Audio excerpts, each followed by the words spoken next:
أعوذ بالله من الشيطان الرجيم. بسم الله الرحمن الرحيم.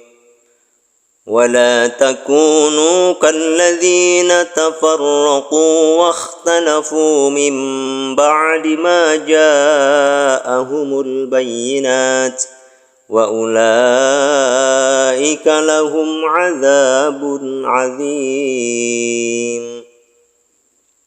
Dan janganlah kamu menyerupai orang-orang yang bercerai-berai dan berselisih sesudah datang keterangan yang jelas kepada mereka. Mereka itulah orang-orang yang mendapat siksa yang berat. Quran Surah Al-Imran ayat yang ke-105. Shadaqallahul Azim. Assalamualaikum warahmatullahi wabarakatuh. Alhamdulillah, sahabat belajar ngaji yang dirahmati Allah, bertambah kembali nikmat Allah kepada kita hari ini. Dengan dibangunkannya kita dari tidur oleh Allah, diberikan kembali kesempatan untuk melihat alam dunia ini. Indah dalam pandangan, syahdu dalam pendengaran, nikmat dalam rasa.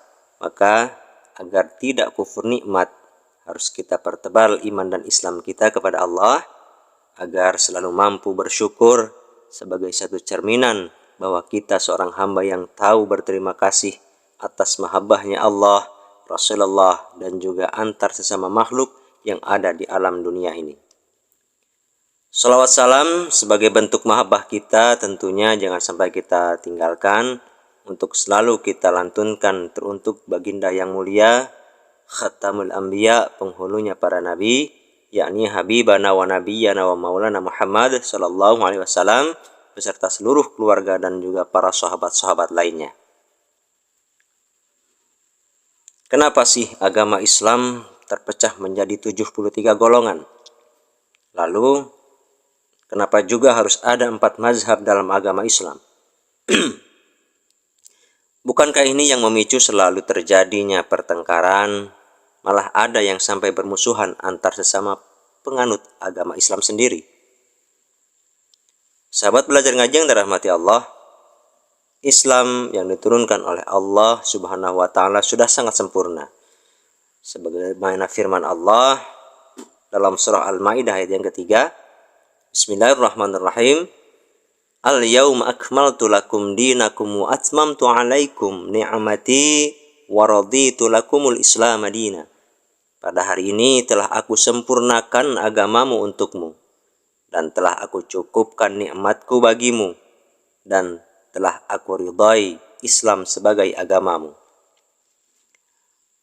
Merunut dari firman Allah ini, tak bisa terbantahkan bahwa Islam merupakan satu ajaran yang sangat sempurna, bahkan merupakan penyempurna dari agama-agama terdahulu yang dibawa oleh para nabi-nabi sebelum Nabi Muhammad SAW. Lantas, kapan sih mulainya terjadi perpecahan atau silang pendapat antar umat Islam? Perpecahan umat Islam itu terjadi pada detik pertama pada saat Rasulullah Shallallahu Alaihi Wasallam wafat. Apa yang menjadi penyebabnya? Yaitu dalam menentukan siapa yang menggantikan kepemimpinan atau khalifah setelah Rasulullah Shallallahu Alaihi Wasallam wafat. Maka terbentuklah 2 kubu yang mendukung para calonnya masing-masing. Kubu yang satu mendukung Sayyidina Abu Bakar As-Siddiq, dan kubu yang satunya mendukung Sayyidina Ali. Disitulah terjadinya 2 madhab besar, atau Islam ini terpecah menjadi 2 madhab yang besar ini pada awalnya. Yaitu yang pertama adalah madhab Ahli Sunnah wal Jamaah, dan yang kedua adalah madhab Syiah. Yang mendukung Abu Bakar disebut juga golongan Ahli Sunnah wal Jamaah atau Sunni, dan yang mendukung Ali bin Abi Thalib disebut dengan golongan Syiah. Namun sebagai catatan nih yang harus kita pahami, bahwa keempat sahabat utama Rasulullah SAW ini, yaitu Sayyidina Abu Bakar, Umar, Utsman, Ali, sama sekali tidak berambisi untuk menjadi khalifah, tidak. Malah masing-masing ini saling mempersilahkan. Namun yang membuat kisruh itu adalah justru para pendukungnya masing-masing. Bahkan ada yang ingin memanfaatkan situasi ini agar Islam semakin terpecah belah. dan nyata sekali hingga saat ini. Banyak yang memanfaatkan Islam dengan pengetahuannya memecah belah Islam dari dalam. Saling tuding bahwa golongan si anu itu ahli bid'ah, sesat. Bahkan dengan sangat frontal mengatakan bahwa kafir terhadap terhadap saudara muslimnya sendiri dan ahli neraka, begitu katanya. Hanya dikarenakan apa? Hanya dikarenakan tata cara ibadah syariatnya berbeda dengan apa yang dilakukan sesuai dengan prinsip yang dianutnya. Sahabat pelajar ngaji yang dirahmati Allah, mengenai 4 mazhab yang kita kenal di Indonesia itu ada mazhab Syafi'i, Hambali, Hanafi, dan Maliki. Dan ada beberapa ormas besar seperti Nahdlatul Ulama, Muhammadiyah, Persis, dan lain-lain. Jika kita tarik ke atas, 4 mazhab ini masih satu induk ke dalam mazhab Ahlussunnah wal Jamaah atau Sunni. Lalu kenapa kita saling mencaci? Jika melihat praktek ibadah syariatnya tidak sama dengan kita. Bukankah Tuhan kita itu satu, yaitu Allah Subhanahu wa Ta'ala? Nabi kita yang kita ikuti adalah Nabi Muhammad SAW. Kitab kita satu, yaitu Al-Quranul Karim. Kita harus ingat, ilmu manusia ini tidak ada yang sempurna kecuali Rasulullah Muhammad SAW yang memiliki kesempurnaan. Maka wajar Islam pada masa itu mampu dipersatukan oleh beliau. Maka setelah beliau wafat, pewaris-pewaris ilmu beliau menjadi terbagi-bagi karena tak ada yang mampu untuk menguasai kesempurnaan ilmu Rasulullah SAW. Lantas bagaimana cara menyatukan 73 golongan ini atau menyatukan 4 mazhab ini supaya menjadi satu yang mendapat ridho Allah Subhanahu wa Ta'ala? Karena seperti yang sering kita dengar, dari 73 golongan ini hanya satu yang diridhoi oleh Allah dan mendapatkan jannahnya. Kita tidak mungkin menyatukan beberapa prinsip untuk mengikuti prinsip kita.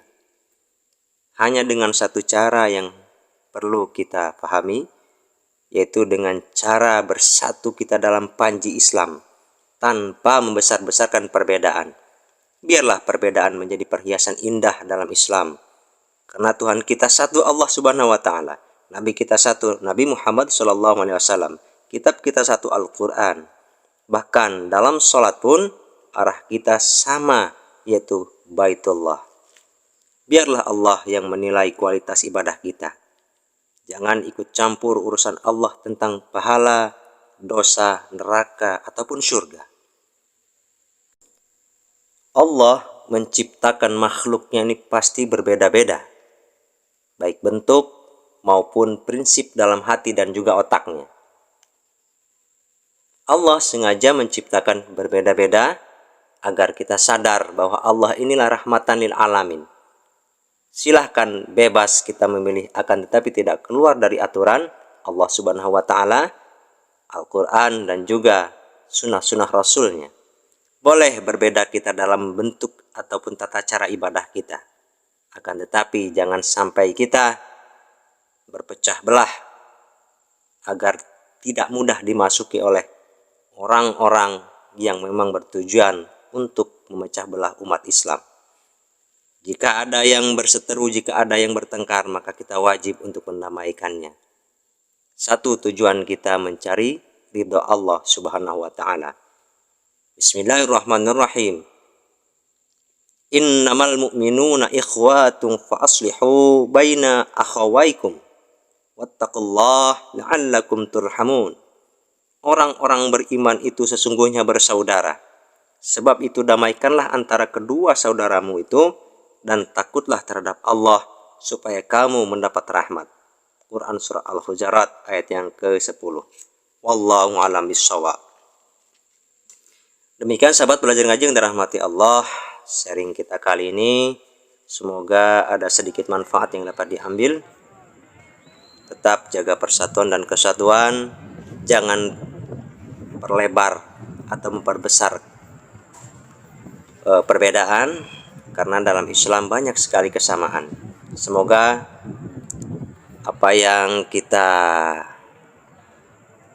bicarakan kali ini ada manfaat.